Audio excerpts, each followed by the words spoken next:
जितने लोगों को गुर्दों का प्रॉब्लम है वो चारपाई पे सोएं, चारपाई पे सोएं और पाँव वाली साइड पे एक एक ईंट रख लें, यानी दो पाए हैं उस पर एक एक ईंट रख के उसको ऊंचा करेंगे। टांगे जब ऊंची होंगी तो उसके गुर्दे ऑटोमेटिकली, और ख़ास तौर पे ऐसे लोग जो कहते हैं पेशाब थोड़ा थोड़ा थोड़ा थोड़ा करके आता रहता है, वो एक एक ईंट पैरों वाली साइड पे रखें। और इसके साथ नेचुरल जो डायलिसिस का तरीका है मेरे मोहतरम भाइयों, उसको अपनाएं। नेचुरल तरीका क्या है? आपने मज़दूरों को देखा होगा, जब वो मज़दूरी करते हैं तो उनके कपड़ों में पसीने के साथ साथ सफ़ेद रंग का कुछ लगा होता है। मेरे मोहतरम भाइयों, ये जो सफ़ेद रंग का लगा है ये क्रिएटिनाइन और यूरिया है। और जितने लोगों के गुर्दे ख़राब होते हैं उनका क्रिएटिनाइन बढ़ता है, उनका यूरिया बढ़ता है। अब बॉडी में से क्रिएटिनाइन और यूरिया बढ़ रहा है, उसको निकालने का तरीका क्या है? उसका तरीका है कि आपके ये जो अल्लाह ताला ने ये जो स्किन बनाई है ना, ये जो स्किन, ये तीसरा गुर्दा है। ये जो स्किन है ये थर्ड गुर्दा है, ये थर्ड किडनी है। मेरे मोहतरम भाइयों, ये जो स्वेटिंग आ रही है, ये जो पसीना आ रहा है, ये मेरी बॉडी से टॉक्सिन को निकाल रहा है। वो सफ़ेद सफ़ेद कब निकलेगा?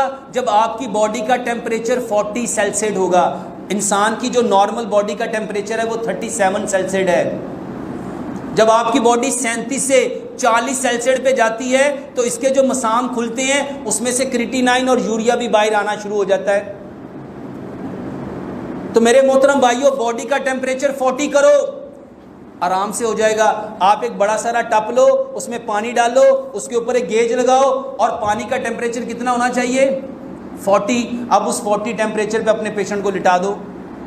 ये जो लोगों को स्वेलिंग हो जाती है और ख़ास तौर पे गुर्दों के मरीजों की ये जो स्वेलिंग है, एक दिन में वल्लाह सुबह दोपहर शाम 10 से 15 मिनट बैठाओ, एक दिन में स्वेलिंग ख़त्म हो जाएगी। पानी बेहतरीन डायलिसिस करने वाली एक बेहतरीन नेचुरल मशीन है। जब आपकी और जब बॉडी पानी के अंदर जाएगी, पानी का टेम्परेचर चेंज करेगी, लेकिन आपने उसके ऊपर गेज को प्रॉपर चेक करना है। पानी का टेम्परेचर 40 से कम नहीं होना चाहिए, ना 40 से कम होना चाहिए, ना 40 से ज़्यादा।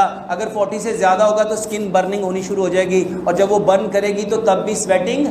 तो पानी गुर्दों को ऊपर कोई अफेक्ट करेगा?